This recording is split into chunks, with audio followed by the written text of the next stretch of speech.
بسم اللہ الرحمن الرحیم رب اشرح لی صدری ویسر لی امری واحلل عقدۃ من لسانی یفقہوا قولی وَأَهْلُ الْكَبَائِرِ مِنَ الْمُؤْمِنِينَ لَا يَخْلُدُونَ فِي النَّارِ وَإِنْ مَاتُوا مِنْ غَيْرِ تَوْبَةٍ۔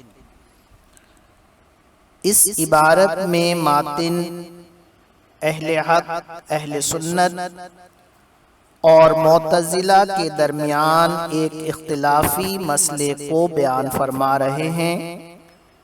مسئلہ یہ ہے کہ وہ مسلمان جس نے گناہ کبیرہ کا ارتکاب کیا ہو اور وہ بغیر توبہ کے مر جائے تو وہ ہمیشہ جہنم میں رہے گا یا ہمیشہ جہنم میں نہیں رہے گا۔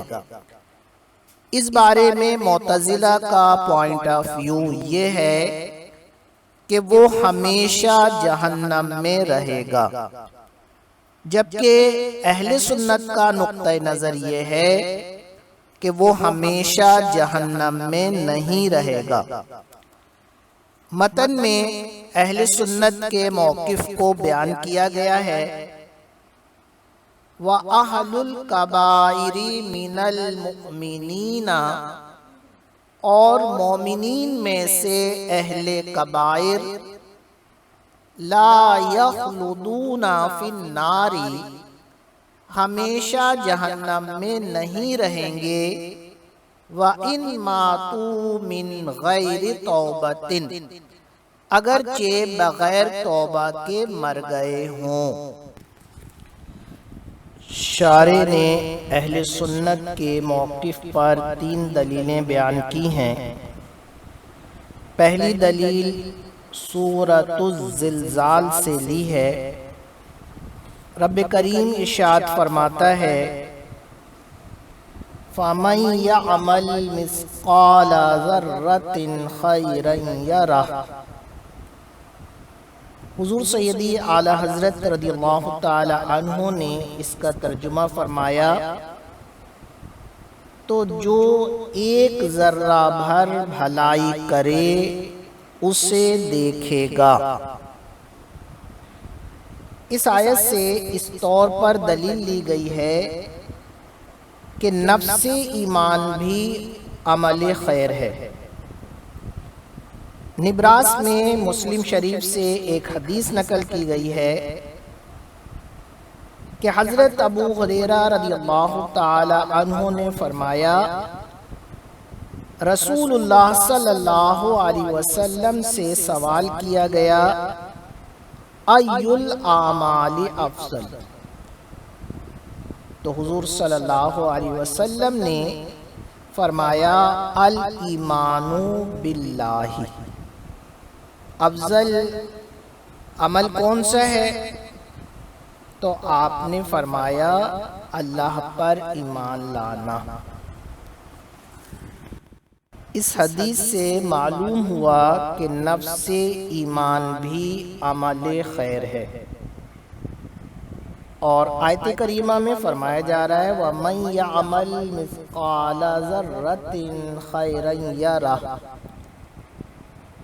جو شخص ذرہ برابر بھی عمل خیر کرے گا اس کا بدلہ پائے گا۔ لہذا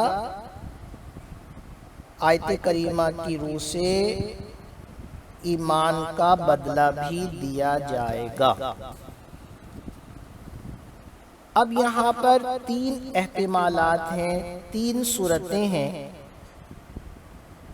پہلا احتمال یہ ہے کہ ایمان کا بدلہ اس دنیا میں ہی دے دیا جائے، اس طور پر کہ اللہ تعالی بندے کو نعمتوں سے مالا مال فرما دے، انعام و اکرام سے نوازے، یا ایمان کی جزا آخرت میں تخفیف عذاب کی صورت میں دے دی جائے، لیکن یہ احتمال باطل ہے۔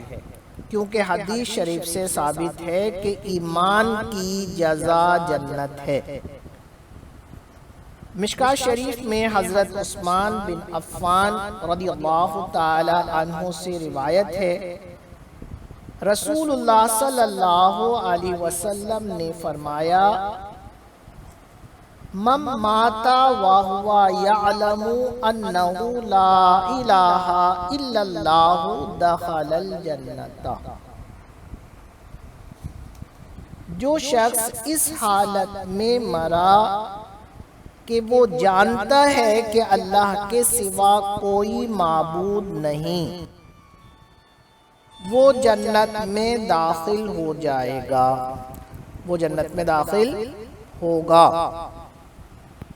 دوسرا احتمال یہ ہے کہ ایمان کا بدلہ دینے کے لیے بندے کو جنت میں داخل کیا جائے، اور جب وہ ایمان کا بدلہ پالے تو پھر اسے گناہ کبیرہ کرنے کی بنا پر سزا کے لیے جہنم میں داخل کیا جائے۔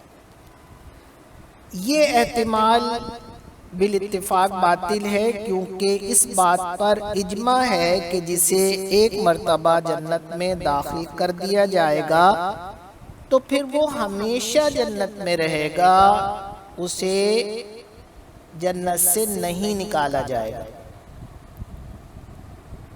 تیسرا احتمال یہ ہے کہ وہ گناہ کبیرہ کی سزا پانے کے لیے پہلے جہنم میں جائے، اور پھر جب تک اللہ تعالیٰ چاہے وہ جہنم میں رہے، اور بقول شاعر کے ہم گناہ گاروں پر تیری مہربانی چاہیے، سب گناہ دھل جائیں گے، رحمت کا پانی چاہیے۔ جب اللہ تعالیٰ کی رحمت ہو اور اسے جہنم سے نکال کر جنت میں داخل کیا جائے، تو اب ایمان کا بدلہ دینے کے لیے اسے جب جنت میں داخل کیا گیا اور جہنم سے نکالا گیا تو ہمارا موقف ثابت ہو گیا کہ مرتکب گناہ کبیرہ بلا توبہ مر جانے والا ہمیشہ جہنم میں نہیں رہے گا، جب تک اللہ تعالیٰ چاہے گا وہ جہنم میں رہے گا، اور پھر ایمان کا بدلہ دینے کے لیے اسے جنت میں داخل کیا جائے گا، اور پھر وہاں سے کبھی نہیں نکالا جائے گا۔